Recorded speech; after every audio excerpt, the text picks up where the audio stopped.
ದರ್ಶನ್ ಕೇಸಿಗೆ ಸಂಬಂಧಿಸಿದಂತೆ ಇನ್ವೆಸ್ಟಿಗೇಷನ್ನ ಬಗ್ಗೆ ನಾವು ಮಾತನಾಡ್ತಾ ಇದ್ವಿ. ಈ ಇನ್ವೆಸ್ಟಿಗೇಷನ್ನಲ್ಲಿ ದರ್ಶನ್ಗೆ ಶಿಕ್ಷೆ ಆಗತ್ತಾ ಅಥವಾ ಈ ಕೇಸ್ನಲ್ಲಿ ಶಿಕ್ಷೆ ಆಗಿದ್ರೆ ಎಷ್ಟು ಏನು ಕತೆ ಅನ್ನೋದ್ರ ಬಗ್ಗೆ ಮಾತನಾಡ್ತಾ ಇದ್ವಿ. ಪ್ರಬಲ ಸಾಕ್ಷ್ಯಗಳು ಸಿಕ್ಕಿದೆ. ಶೆಡ್ನ CCTVಯಲ್ಲಿ ದರ್ಶನ್ ಭಾಗಿಯಾದಂಥ ದೃಶ್ಯ ಸಿಕ್ಕಂತ ಮಾಹಿತಿ. ಪ್ರಕರಣದ ಇತರೆ ಆರೋಪಿಗಳು ಕೊಟ್ಟಿರುವಂಥ ಹೇಳಿಕೆಯೂ ಕೂಡ ದರ್ಶನ್ ವಿರುದ್ಧ ಇದೆ.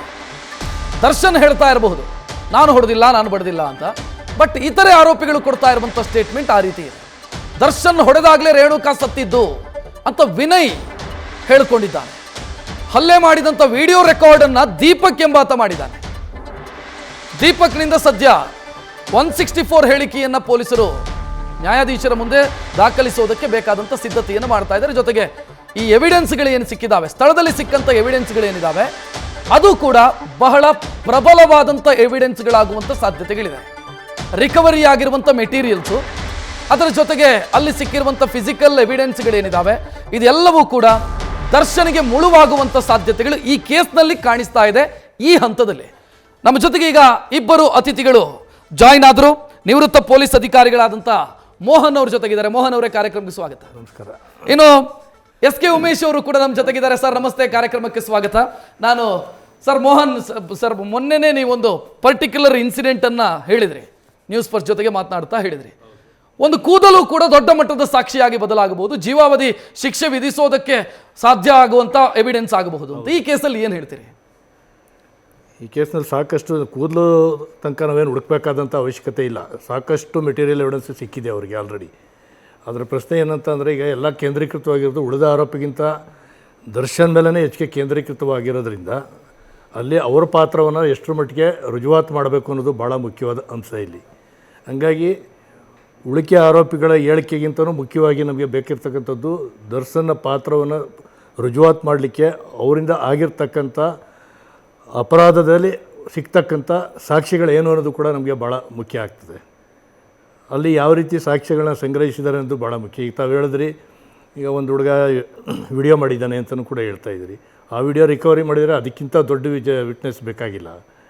ಮತ್ತು ಅದೇ ರೀತಿ ದರ್ಶನ್ ನಮಗೆಲ್ಲ ಇದು ಮಾಡಿಕೊಟ್ಟಿದ್ದಕ್ಕೋಸ್ಕರ ದರ್ಶನ್ನೇ ಹೊಡೆದಿದ್ದಾರೆ ಅಂತೇಳಿ ಇನ್ನೊಬ್ಬರು ಹೇಳಿದ್ದಾರೆ ಅಂತ ಹೇಳ್ತಾ ಇದ್ದಾರೆ. ಅವರು ನಾಳೆ ಬೇಕಾದ್ರೆ ಕೋರ್ಟಲ್ಲಿ ಅವರು ಇಲ್ಲ ನಾನು ಆ ಥರ ಹೇಳಿಲ್ಲ ಅಂತಲೂ ಕೂಡ ಹೇಳೋ ಸಾಧ್ಯತೆಗಳು ಜಾಸ್ತಿ ಇದ್ದೇ ಇರ್ತವೆ. ಆದರೆ ನಮ್ಮ ಐವಗಳು ಅದಕ್ಕೇನು ಮಾಡ್ಬೇಕಂತಂದ್ರೆ, ನಮಗೆ ಈ ಪ್ರೊಸೀಜರಲ್ ಜಸ್ಟಿಸ್ ಅಂತ ನಾವು ಕರೀತಾ ಇರ್ತೀವಿ ಸಾಮಾನ್ಯವಾಗಿ. ಪ್ರೊಸೀಜರಲ್ ಜಸ್ಟಿಸ್ನ ಕರೆಕ್ಟಾಗಿ ಮಾಡಿದ್ರೆ ಆರಾಮಾಗಿ ಅಲ್ಲಿ ಸಿಗ್ತಕ್ಕಂಥ ಸಾಕ್ಷಿಗಳ ಆಧಾರದ ಮೇಲೆ ರುಜುವಾತು ಮಾಡಲಿಕ್ಕೆ ಸಾಕಷ್ಟು ಅವಕಾಶ ಇದೆ ಅಂತ ನಾನು ಹೇಳ್ತೀನಿ. SK ಉಮೇಶ್ ಸರ್, ಬಹುಶಃ ನೀವು ಇನ್ವೆಸ್ಟಿಗೇಷನ್ ಮಾಡ್ತಾ ಇದ್ದಂಥ ಸಂದರ್ಭದಲ್ಲಿ ಇದ್ದಂಥ ವ್ಯವಸ್ಥೆಗೂ ಈಗಿನ ವ್ಯವಸ್ಥೆಗೂ ಬಹಳಷ್ಟು ಬದಲಾವಣೆಗಳಾಗಿದೆ. ಅಂದರೆ ಈಗ ಟೆಕ್ನಾಲಜಿಗಳು ಬಹಳಷ್ಟು ಮುಂದುವರೆದಿದೆ.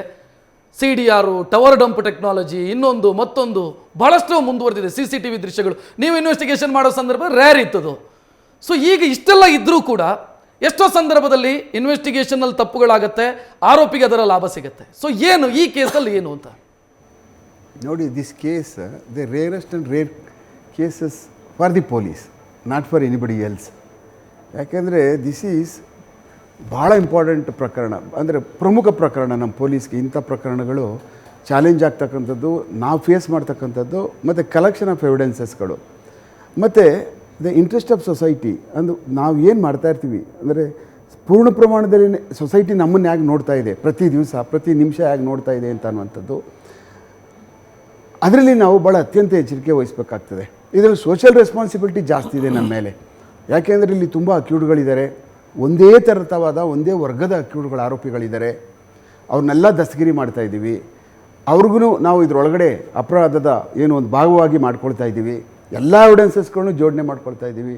ಅಟ್ ದ ಸೇಮ್ ಟೈಮ್ ನಾವೇನು ಮರಿಬಾರ್ದು ಅಂತಂದರೆ, ಇನ್ನೊಂದು ಪ್ಯಾರಲಲ್ಲಿ ಆ ಅಕ್ಯೂಡ್ಗಳ ಫ್ಯಾಮಿಲಿಗಳಿರ್ತಾರಲ್ಲ, ಅವ್ರನ್ನ ಇನ್ನೊಂದು ಕಡೆ ನಾವು ಸಂತೈಸುವಂಥ ಕೆಲಸ ಮಾಡ್ತಾ ಇರಬೇಕು ನಿರಂತರವಾಗಿ.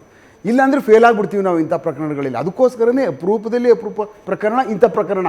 ಬೇರೆ ಯಾವ ಪ್ರಕರಣಗಳಲ್ಲಿ ಹಂಗೆ ಆಗೋದಿಲ್ಲ. ಯಾವುದೋ ಒಂದು 2 ಜನ ಅಕ್ಯೂಡ್ ಸಿಕ್ಕಿದ್ರು, ಒಬ್ಬರು ಸಿಕ್ಬಿಟ್ರು, ಹಾಗೆ ಹೀಗೆ ಅಂತ. ಇದು ನಿರಂತರವಾಗಿ ನಾವು ದಾಳಿ ಮಾಡ್ತಾ ಇದ್ದೀವಿ. ಅಂತಂದರೆ ಎಲ್ಲ ಅವ್ರ ವಿರುದ್ಧವಾಗಿ ಪ್ರತಿ ದಿವಸ ಪ್ರತಿ ನಿಮಿಷ ಜನ ಅವನು ಕೇಳ್ತಾ ಇರ್ತಾರೆ, ಅವ್ರ ಅಪ್ಪ ಅಮ್ಮದಿನ್ನು ಕೇಳ್ತಾ ಇರ್ತಾರೆ. ಎಲ್ಲ ಪ್ರತಿ ಸಾರಿನೂ ನೀವು ಊಟ ಒಳಗಡೆ, ಆಮೇಲೆ ಒಬ್ಬರು ಮರಣದಂಡನೆ ಆಗ್ತದೆ ಅಂತ ಅವ್ರೆ, ಇನ್ನೊಬ್ರಿಗೆ ಇನ್ನೇನೋ ಆಗ್ತದೆ ಅಂತ ಹೇಳ್ತಾ ಇದ್ದಾರೆ. ಟೋಟಲ್ ಫ್ಯಾಮಿಲಿಗಳು ಸ್ಟ್ರೆಸ್ಗೆ ಹೋಗ್ಬಿಡ್ತಾರೆ. What ever it may be the accused is accused. ನಾವು ಅದನ್ನೇನು ಮಾಡಬೇಕು, ಡಾಕ್ಯುಮೆಂಟೇಷನಲ್ಲಿ ಮಾಡ್ತಕ್ಕಂಥ ಕೆಲಸ ಮಾಡುವಂಥದ್ದು, ಸಾಕ್ಷಿ ಸಂಗ್ರಹಗಳನ್ನ ಮಾಡ್ತಕ್ಕಂಥದ್ದು, ಅದು ನಮ್ಮ ಕೆಲಸ ಪೂರ್ವಕವಾಗಿ ನಡೀತಾ ಇರ್ತದೆ. ಇದೊಂದು ಕಡೆ ನಾವು ಸೋಷಿಯಲ್ ರೆಸ್ಪಾನ್ಸಿಬಿಲಿಟಿ ಸಮಾಜಮುಖಿಯಾಗಿ ಇದೊಂದು ಭಾಗದಲ್ಲಿ ನಾವು ಪೊಲೀಸ್ ಅಧಿಕಾರಿಗಳು ನಾವೇನಾದರೂ ಮಾಡಿದ್ರು ಫೇಲ್ ಆದ್ವಿ ಅಂದರೆ ನಾವು ಇದಕ್ಕೆ ಜಸ್ಟಿಸ್ ಕೊಟ್ಟಂಗೆ ಏನೂ ಪ್ರಯೋಜನಕ್ಕೆ ಆಗೋದಿಲ್ಲ. ಎಲ್ಲ ಕಡೆಯೂ ಜಸ್ಟಿಸ್ ಕೊಡಬೇಕು. ನಾವು ನಮ್ಮ ಕೆಲಸ ಕಾಂಪ್ರಮೈಸ್ ಮಾಡ್ಕೋಬಾರ್ದು. ಕಲೆಕ್ಷನ್ ಆಫ್ ಎವಿಡೆನ್ಸಲ್ಲಿ ನೋ ಕಾಂಪ್ರಮೈಸ್. ಯಾರ್ಯಾರು ಏನೇನು ಪಾರ್ಟ್ ಮಾಡಿದ್ರು ಅದರೊಳಗಡೆ ಯಾವುದೂ ಕಾಂಪ್ರಮೈಸ್ ಮಾಡೋಂಗಿಲ್ಲ. ಎಲ್ಲೂ ಪರ್ಫೆಕ್ಟ್ರಿ ಇನ್ವೆಸ್ಟಿಗೇಷನ್ ಆಗೋಗಿಲ್ಲ. That is the different issue. ಇದೊಂದು ಪ್ರಕರಣ ಭಾಳ ಚಾಲೆಂಜಬಲ್ ಪ್ರಕರಣ ಪೊಲೀಸರಿಗೆ. ಇಂಥ ಪ್ರಕರಣಗಳು ಅಪರೂಪ ಪ್ರಕರಣ ಪೊಲೀಸ್ಗೆ. ಆ ಕಾರಣಕ್ಕೆ ಎಲ್ಲೂ ಯಾಮಾರಬಾರ್ದು.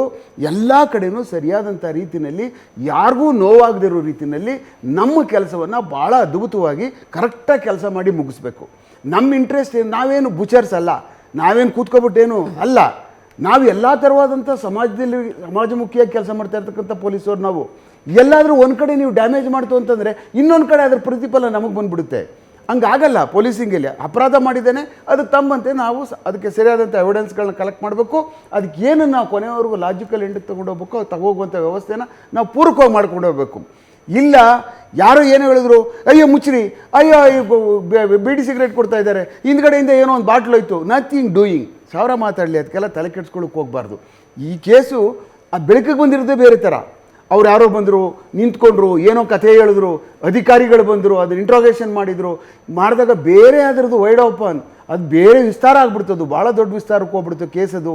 ಹೋದಾಗ ಏನು ಮಾಡೋದಲ್ಲ ಅವ್ರಿಗೂ ಭ್ರಮೆ ಇಂಥವ್ರೆಲ್ಲ ಸಿಗಾಕಬಿಟ್ರಾ, ಯಾರಿಗೇ ಅಧಿಕಾರಿ ಆಗಲಿ, ಯಾವ ಮಟ್ಟದ ಅಧಿಕಾರಿ ಆಗಲಿ, ಇಂಥ ಫ್ಯಾನ್ ಬೇಸ್ ಇರ್ತಕ್ಕಂಥ ಒಬ್ಬ ಈ ಇದನ್ನು ಇನ್ವಾಲ್ವ್ ಆಗಿದ್ದಾನೆ ಅಂದ ತಕ್ಷಣವೇ ಜರ್ಕಾಗ್ತಕ್ಕಂಥದ್ದಾಗ್ತದೆ. ಅದನ್ನೆಲ್ಲ ಮೇಲ್ಮಟ್ಟದಲ್ಲಿ ಮಾಡಿ ಇಷ್ಟು ಧೈರ್ಯ ಮಾಡಿ ಕೇಸ್ಗಳನ್ನ ನಮ್ಮ ಪೊಲೀಸವ್ರು ಮಾಡ್ತಾ ಇದ್ದಾರೆ ಅಂದರೆ ನಿಜವಾಗ್ಲೂ ಹ್ಯಾಟ್ಸ್ ಆಫ್. ಬಟ್ ಸರಿಯಾಗಿ ಮಾಡಬೇಕು, ಅಂದರೆ ಭಾಳ ಸರಿ ಮಾಡಬೇಕು. ಈ ಸಮಯದಲ್ಲಿ ಆಗ್ತದೆ, ಇನ್ನು ಮುಂದೆ ಏನಿರ್ತದಲ್ಲ ಆಫ್ಟರ್ 90 ಡೇಸು ಇದೇ ಥರ ಹೋಗ್ಬೇಕು ಆವಾಗಲೂ. ಎಸ್, ನಾನು ಡಾಕ್ಟರ್ ದಿನೇಶ್ ರಾವ್ ಅವರನ್ನ ಕೇಳಬೇಕು. ಒಂದು ನಾನು ಸುನೀಲ್ ಅವರನ್ನ ಕೇಳ್ತಿದ್ದೆ. ದಿನೇಶ್ ರಾವ್ ಅವರೇ, ಅಪರಾಧದ ವಿಭಜನೆ, ಇಂಥವರು ಇಂಥದ್ದನ್ನು ಮಾಡಿದ್ರು ಅಂತ ನಾಡ್ದು ಚಾರ್ಜ್ ಶೀಟಲ್ಲಿ ಉಲ್ಲೇಖಿಸ್ತಾರೆ, ಇಂಥವರಿಂದ ಇಂಥ ಕೃತ್ಯಗಳಾಗಿದೆ ಅಂತ. ಸೊ ಇದಕ್ಕೆ ಸಾಕ್ಷ್ಯಗಳನ್ನು ಒದಗಿಸೋ ಸಂದರ್ಭದಲ್ಲಿ ಈ ಪರ್ಟಿಕ್ಯುಲರ್ ಕೇಸು ಅಂತಂದರೆ ಯಾವ ರೀತಿ ಅಂದರೆ CDR ಟವರ್ ಡಂಪ್ ಟೆಕ್ನಾಲಜಿಯನ್ನು ಬಳಸ್ತಾ ಇದ್ದಾರೆ. ಸೊ ಇದೆಲ್ಲವೂ ಎಷ್ಟು ಮುಖ್ಯ ಆಗುತ್ತೆ ಅಂತ. ಅಲ್ಲ, definitely that plays a vital role. ನಾನು ಮೊದಲೇ ಹೇಳಿದಾಗೆ that right from to prove the case of abduction, ಅದಕ್ಕೂ technical evidences are very important ಈ ಕೇಸ್ ನಲ್ಲಿ. ಆಮೇಲೆ especially forensic evidence pertaining to the death itself, ಅಂದ್ರೆ ಸಾವು ಹೇಗೆ ಸಂಭವಿಸಿತ್ತು ಅನ್ನೋದು ಪೋಸ್ಟ್ ಮಾರ್ಟಮ್ ಎಕ್ಸಾಮಿನೇಷನ್ ಇರ್ತಕ್ಕಂಥ ರಿಪೋರ್ಟ್ ಅಲ್ಲಿ ಇರ್ತಕ್ಕಂಥ ವರದಿಗಳು, ಅದು ಪ್ಲಸ್ ಅಲ್ಲಿಂದ ಮೆಟೀರಿಯಲ್ ಎವಿಡೆನ್ಸಸ್, ಇವ್ರ ಬಟ್ಟೆ ಬದಲಾಯಿಸಿತ್ತು, ಆಮೇಲೆ ಸಿಕ್ಕಿದ್ದು, ಅದನ್ನ ಡಿಸ್ಟ್ರಾಯ್ ಮಾಡ್ಲಿಕ್ಕೆ ಪ್ರಯತ್ನ ಪಟ್ಟಿರೋದು, ಅದಕ್ಕೆ evidences, the way it has be collected, the procedural matters are very. ನನಗೆ ನೋಡಿ, DCP ಗಿರೀಶ್ ಅವರು ಇದಾರಲ್ಲ, ಅವರು ನನ್ನೊಟ್ಟಿಗೆ we have together work and very good, is a very good investigator. ಯಾಕಂದ್ರೆ ನನ್ನ ಸ್ವಂತ ಅನುಭವ ಹೇಳ್ತೇನೆ, many cases we have led to convictions earlier, ನಾವಿಬ್ರು. So I am very confident about that officer.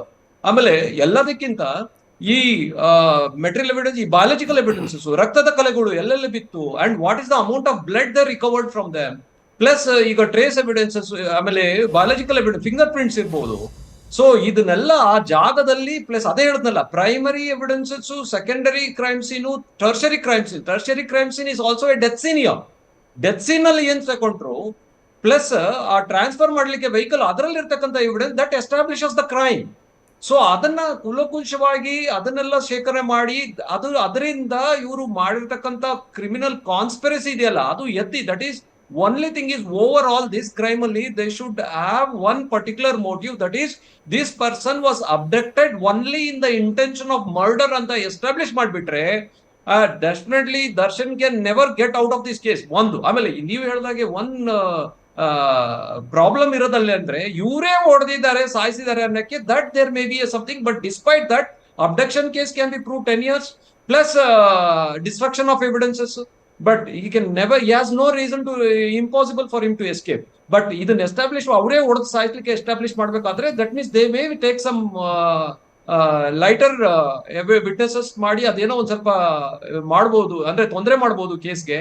But ಅದಕ್ಕೆ ಏನಾದ್ರೂ CCTV ಎವಿಡೆನ್ಸಸ್ ಮತ್ತೆ mobile ಅಲ್ಲಿ ಏನಾದ್ರು ಸೆರೆ ಹಿಡಿದಿದ್ರೆ, ಡೆಫಿನೆಟ್ಲಿ ಈ will be a straight forward case, that is will become A1, ಅವರು ಇವರೇ ಸಾಯಿಸಿದ್ದಾರೆ ಅಂತ ಬಂದ್ಬಿಡುತ್ತೆ. ಅವಾಗ ಅವರು ನಮ್ಮ ಲಾಯರ್ ಹೇಳ್ದಾಗೆ it will be a life imprisonment. News First. ನಿರ್ಭೀತಿಯಿಂದ ನಿಮ್ಮ ಪರವಾಗಿ.